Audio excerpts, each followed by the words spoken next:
ఇప్పుడు సోషల్ మీడియాని ఒక ఊపు ఊపేస్తున్న వార్త ప్రభాస్ నిహారికల పెళ్ళి. అటు ఫేస్బుక్లోనూ ఇటు యూట్యూబ్లోనూ ఓ ట్రెండ్ సృష్టిస్తోంది. ఇక వాస్తవాల్లోకి వెళ్తే ముందు నిహారికకు సాయిధరమ్ తేజ్కి పెళ్ళి అన్నారు.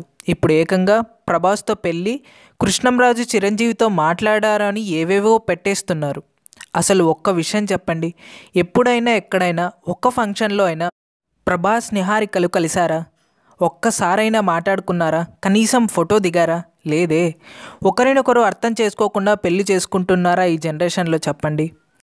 వీటన్నిటిపై నాగబాబు గారు స్పందిస్తూ, ఒక ఆడపిల్ల మీద ఇన్ని రూమర్స్ క్రియేట్ చేయటం మంచిది కాదని, తన కూతురు మీద రూమర్స్ క్రియేట్ చేస్తున్న వెబ్సైట్స్ను, యూట్యూబ్ ఛానల్స్ను తాను ఎట్టి పరిస్థితుల్లోనూ వదలనని, ఇప్పటికే వాటిపై సైబర్ పోలీసులకు ఫిర్యాదు చేశారని చెప్పుకొచ్చారు. నిజమే కదండి. కూతురి మీద ఇష్టం వచ్చినట్టు రాస్తుంటే ఏ తండ్రి మాత్రం ఊరుకుంటారు చెప్పండి. మీరు నాగబాబు గారిని సమర్థిస్తున్నారా? మీరు నిజంగా సమర్థిస్తే ఎస్ అని, లేకపోతే నో అని మీ అభిప్రాయాన్ని కామెంట్స్ రూపంలో చెప్పండి. ఈ వీడియో మీకు నచ్చినట్టయితే లైక్ చేసి మన ఛానల్ను సబ్స్క్రైబ్ చేయండి. Thanks for watching.